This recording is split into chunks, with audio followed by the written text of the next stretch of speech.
So what's up mga kababoy, ayan si Bulugan Inahon namin ho ay ilog at saka ahon lusong kami. Ay sipag naman maglakad. Kakatuwa ang baboy na ito kasi malaking bulugan na siya sa brooder ng ang talian. Tapos tingnan nyo naman, hihila na yan. Sa malayo-layo din ang aming nilakad. Dahan-dahan lahat baka mahapo agad. Halika na, din na Bulugan, halika na. Hop, dahan-dahan baka ikaw matapilok. Dini.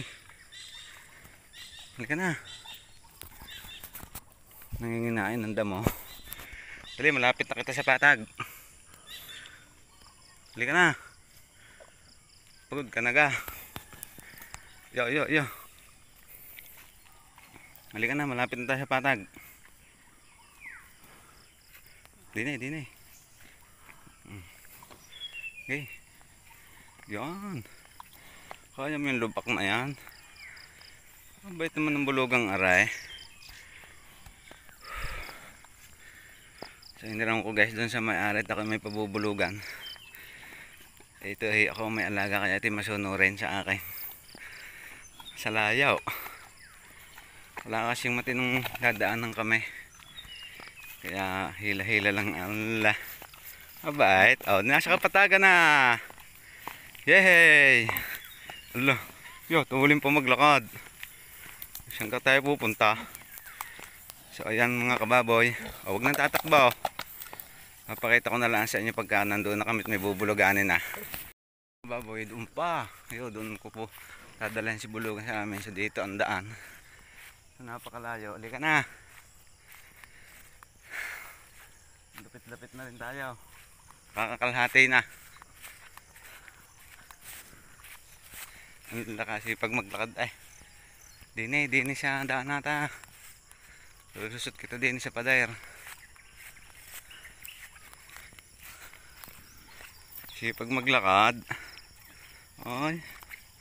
Wala katulay. Siya. Gusto pa akong unahan ay. Naaamoy siguro niya. Kaya doon may naglalanding baboy.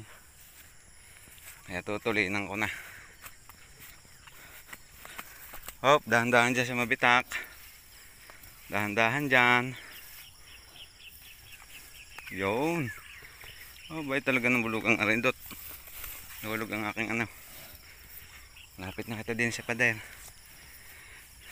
Oh, bait.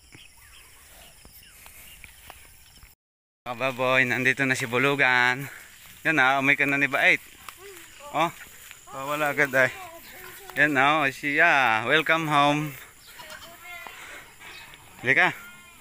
Dini kita sa likod. Dito siya. Yan ang bababa niya. Halika, dali. Narinig si Bait. Yan si bulugan. Amoy niya na. Ay. Yo. Dini, mamaya ka pa bababa. Halika.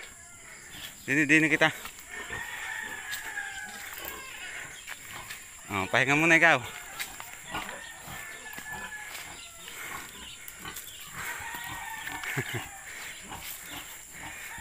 Ito na yan, hindi ka pa bababa. Mamaya pang hapon, magpapahinga ka muna.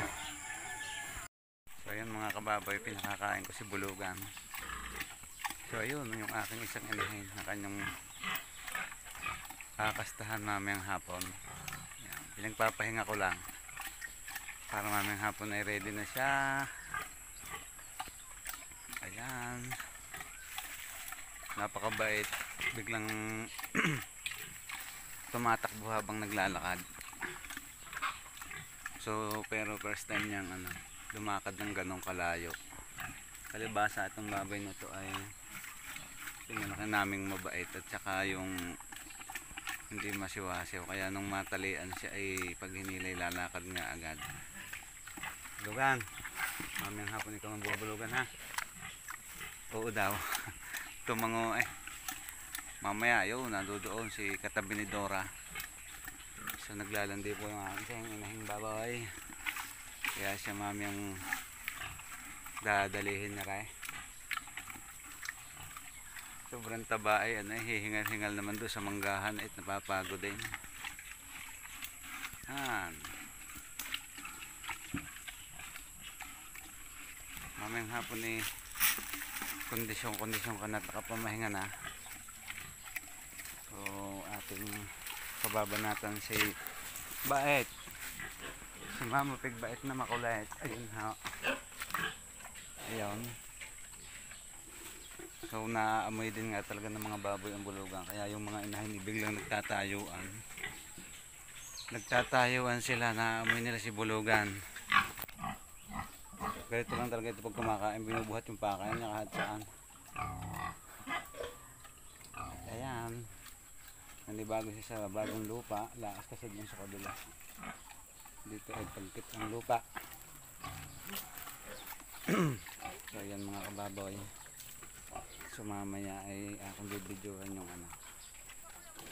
pag nagkasta kami ni bulugan. Kaso pinapalo ni Lolo White kaya hindi ko binibidyo. Nare-restricted din lang ako kaya hindi ko na sinasali yung mga ganun na pag time na nagkakasta kami ng mga inahin. Dora, ikimangandi na rin. Maglandi ka na't nandiyan pa ang bulugan. So ayan mga kababoy. At ako naman ay mag-aalam muna ng mga kambay.